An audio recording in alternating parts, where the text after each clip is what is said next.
سونا بنانے کی خواہش صدیوں سے ایک دنیا ہلکان ہوئے پھرتی ہے، لیکن کوئی بھی سونا بنانے کا حقیقی طریقہ نہیں سمجھ پاتا۔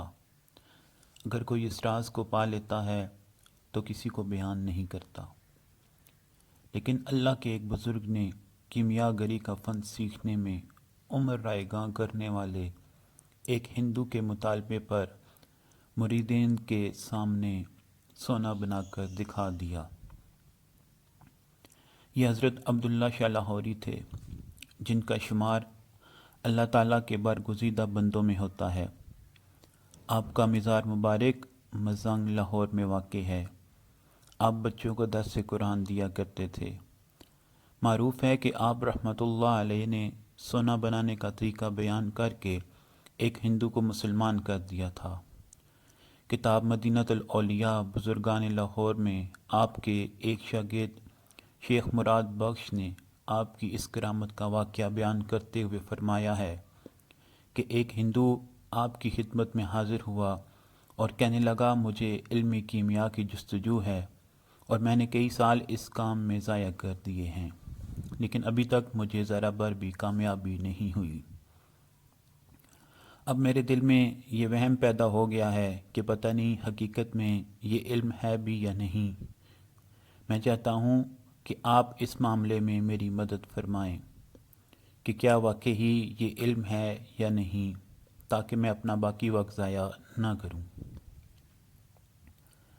حضرت عبداللہ شاہ نے اس سے فرمایا، تم ایک پیسے کی گندک اور سمل فارس لے کر آؤ اور چند تانبے کے سکے بھی لے آنا۔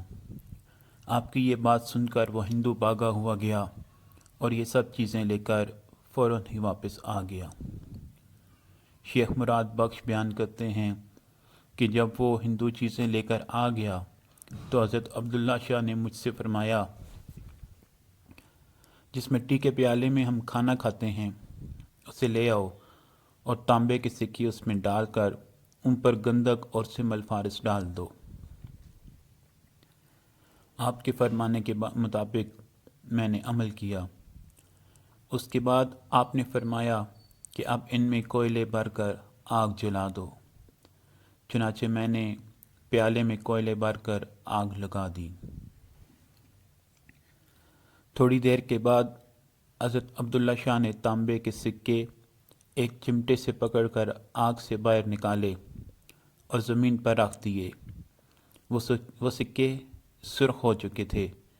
آپ نے اس ہندو سے فرمایا کہ ان پر ہتھوڑے سے ضرب لگاؤ۔ ہندو نے جب ان گرم سکوں پر ضرب لگائی تو سکوں کے اوپر سے سیاہ برادہ اتر گیا اور نیچے سے سرخی مائل چمکدار خالص سونا نکل آیا۔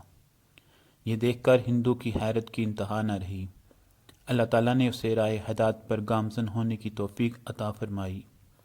وہ اسلام کی عظمت اور سچائی کا دل سے قائل ہو گیا اور اسی وقت آپ کے روبرو کلمہ اسلام پڑھنے کی خواہش کا اظہار کیا اور اسلام قبول کر کے آپ رحمۃ اللہ تعالیٰ علیہ کے حلقہ ارادت میں شامل ہو گیا۔